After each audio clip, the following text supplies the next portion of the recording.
So இந்த எலும்பு முறிவானது நமக்கு தெரிஞ்ச மாதிரி நம்ம எல்லோரும் இயல்பு அன்றாட வாழ்க்கையில் பார்க்குற எலும்பு முறிவாக ரொம்ப காமனான எலும்பு முறிவாக இருந்தாலும் இதற்குள் இவ்வளோ விஷயம் இருக்குது. ஸோ ஒவ்வொரு நேரமும் இந்த மாதிரி ஒருத்தரை நம்ம பார்க்கும்போது அவங்கள வந்து நம்ம கரெக்டான வழியில் நம்ம அவங்கள வழி நடத்துறதுக்கு இந்த வீடியோ ஹெல்ப்ஃபுல்லாக இருக்கும்னு நான் நம்புகிறேன்.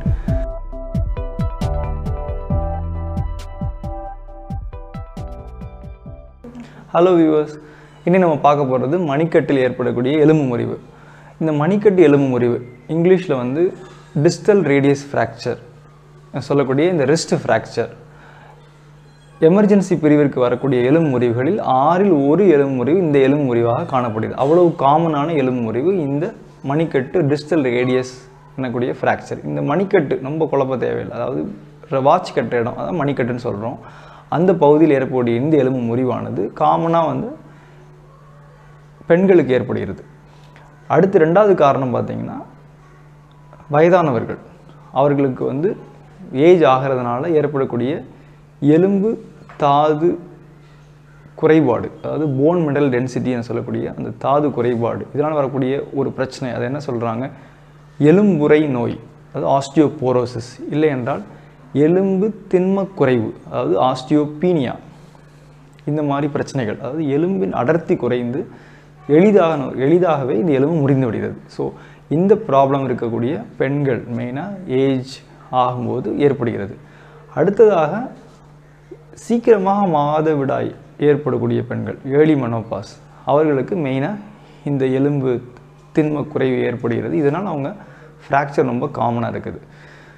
இது வந்து வயதானவர்களுக்கு எப்பொழுது ஏற்படுகிறது, நிற்கும் உயரத்திலிருந்து விழுகும் பொழுதே, கையை ஊண்டும் பொழுது இந்த எலும்பு முறிவு ஏற்படுகிறது. இந்த எலும்பு முறிவு வயது குறைந்தவர்களுக்கும் ஏற்பட வாய்ப்பு உள்ளது. அவர்களுக்கு ரோட்டில் ஏற்படக்கூடிய ஆக்சிடெண்ட், மற்றபடி உயரத்திலிருந்து கீழே விழுதல், இந்த மாதிரி ஒரு பெரிய ஒரு நிகழ்வுகள் ஏற்படுகிறது. ஆனால் வயது அதிகமானவர்களுக்கு இயல்பாக ட்ரிவியல் இன்ஜுரின்னு சொல்லக்கூடிய சின்ன ஒரு காயம், சின்ன ஒரு தடுமாற்று விழுத்தலில் கூட இந்த எலும்பு முறிவு ஏற்படுகிறது. இதே மாதிரி ஒரு நோயாளி, என்னிடம் சிகிச்சைக்கு வந்த நோயாளியை பற்றி நான் உங்களுக்கு கூறுகிறேன். எமர்ஜென்சி பிரிவு, அவசர பிரிவில் இருக்கும் பொழுது ஒரு 50-55 வயது மதிக்கத்தக்க ஒரு பெண்மணி வந்து மணிக்கட்டில் வந்து ஒரு வீக்கத்துடன் அவர்களை அழைத்து வந்தார்கள். கேட்கும் பொழுது வீட்டில் வந்து தவறி வலிக்கு விழுந்ததாகவும் இதனால் கையும் அதிக வலி ஏற்பட்டுள்ளதாகவும் கூறினார்கள். மருத்துவர்கள் நாங்களே அவர்களை பரிசோதித்து அவர்களுக்கு வந்து மணிக்கட்டில் ஒரு அடிபட்டிருக்குன்னு கண்டுபிடிச்சிட்டோம். 2 காரணம் இருக்கலாம் கண்டிப்பாக. ஒன்று ரத்தக்கட்டு, இல்லைனா எலும்பு முறிவு. ஸோ அதற்காக அவர்களை பரிசோதித்த பிறகு அவர்களுக்கு வலிக்கான மருந்துகளை கொடுத்த பிறகு அவர்களுக்கு எக்ஸ்ரே நுண்கதிர் படம் எடுக்கிறதுக்காக அனுப்பப்பட்டு அவர்கள் மீண்டும் பார்க்கும் பொழுது மணிக்கட்டில் எலும்பு முறிவு காணப்பட்டது. ஸோ இந்த டிஸ்டல் ரேடியஸ் ஃப்ராக்சர் என்பது மிகவும் காமன். ஸோ அதனால் நமக்கு இயல்பாக ஒருத்தர் அந்த மாதிரி விழுகும் பொழுது நம்ம அதை பற்றி நினைக்க முடிகிறது. ஸோ இந்த எலும்பு முறிவு அவங்க பார்த்தாச்சு, அடுத்து என்ன பண்ணுறது? ஸோ இப்போ தான் உங்களுக்கு வந்து என்ன பண்ணுறது? ஸோ ஒரு கூட்ட மக்கள் என்ன சொல்கிறாங்க, நாங்கள் வந்து வெளில கூட்டு போய் கட்டு போட்டுக்கிறோம், இன்னொருத்தவங்க இருந்து கட்டு போட்டுக்கிறாங்க, அது ப்ரைவேட்லேயோ கவர்மெண்ட்லேயோ கட்டு போட்டுக்கிறாங்க. ஸோ இது எல்லாம் தெரிகிறது. இந்த மாதிரி ஒரு எலும்பு முறிவு ஏற்பட்டால் நம்ம அதற்கு கட்டு போட வேண்டும். கட்டு, அதாவது பிஓபி, பிளாஸ்டர் ஆஃப் பாரிஸ். எதற்காக கட்டு போடுறோம்? கட்டு கண்டிப்பாக போட்டு தான் ஆகணுமா? ஸோ கட்டு போடுறதா என்ன ஆகுது, அந்த இடத்துல வந்து வீக்கம் வடிகிறது, வலி குறைகிறது, நாளடைவில் எலும்பும் கூட ஹெல்ப் பண்ணுது. ஸோ அப்படியே கட்டு போட்டுடலாமா? கூடாது. ஸோ அதற்காக தான் நம்ம நுண்கதிர் படங்கள் எக்ஸ்ரே எடுத்து பார்க்குறோம். என்ன மாதிரி எலும்பு உடைஞ்சிருக்குன்றதை வைத்து அவர்கள் கட்டு போடல் மட்டும் போதுமா, எப்படியெல்லாம் கட்டு போட வேண்டும், கட்டு போடுவதற்கு முன் என்னென்ன கைகளை அசைவுகள் ஏற்படுத்தி அதை சரி பண்ண வேண்டும் அப்படின்றதை பார்ப்பதற்காக நம்ம கட்டு வந்து போடுறோம். ஸோ எக்ஸ்ரே எடுக்கிறோம்.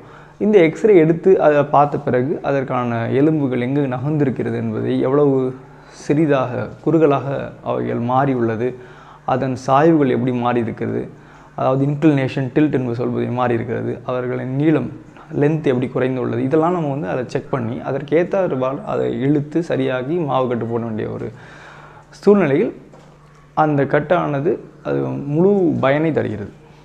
போட்டு விட்டுட்டால் போதுமா? இல்லை.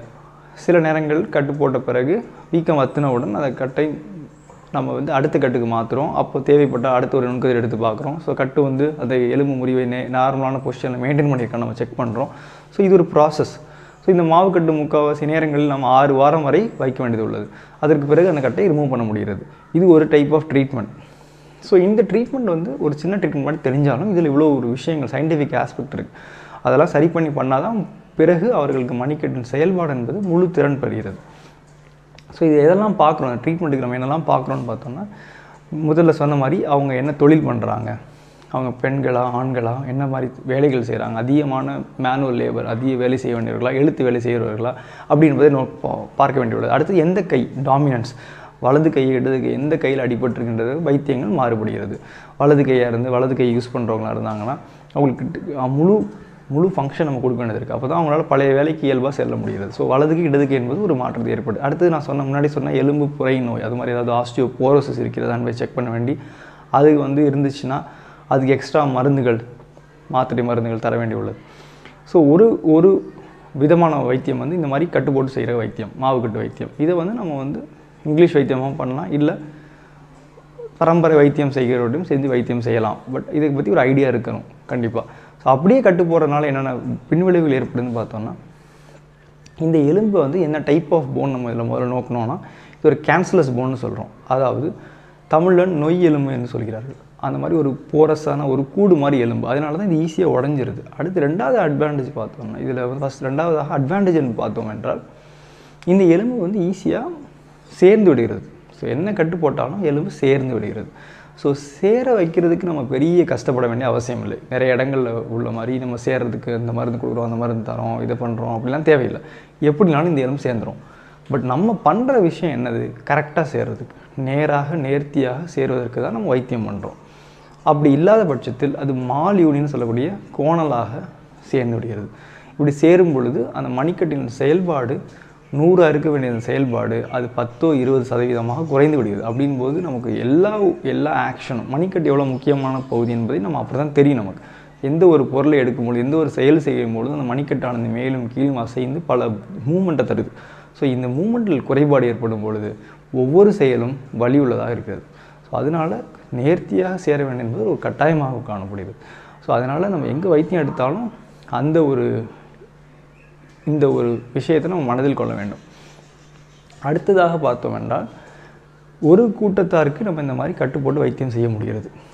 செகண்ட் சிச்சுவேஷன், அடுத்த சிச்சுவேஷன் பார்த்தோம்னா, இந்த வைத்தியம் சில நேரங்களில் பத்தாததாக குறைவற்றதாக ஆகிவிடுகிறது. அப்படி ஒரு சிச்சுவேஷனில் நம்ம அடுத்த கட்ட வைத்தியமாக சிறு அறுவை சிகிச்சைகள், சில கம்பிகள், பிளேட்டுகள், ஸ்க்ரூகள், ஏதாவது ஒரு வைத்தியத்தை சேர்க்க வேண்டியதாகிறது.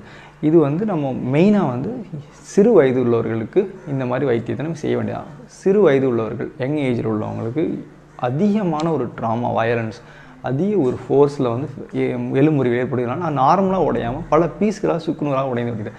அந்த மாதிரி சுச்சுவேஷனில் இதே மாதிரி நம்ம கட்டு போட்டு செய்கிற வைத்தியங்கள் பல நேரங்களில் அது போதுமானதாக இருக்கிறது இல்லை. அப்போ நம்ம இதற்கு எக்ஸ்ட்ரா அடிஷ்னலாக வேறு வைத்தியங்களை சேர்க்க வேண்டியுள்ளது. ஸோ இது ரெண்டாவது கட்டுக்கூட்ட மக்கள், வயது கம்மியான மக்கள், ஆண்கள், அந்த மாதிரி உள்ளவங்களுக்கு எலும்புரிவு அதிகமாக ஏற்படும் பொழுது மெயினாக வலது கை, இந்த மாதிரி உள்ள நேரங்கள், சில நேரங்களில் அவங்களுக்கு அறுவை சிகிச்சையை செய்ய வேண்டிய கட்டாயம் ஏற்படுகிறது. ஸோ இது மாதிரி 2 விதமான வைத்தியங்கள் இருக்கிறது.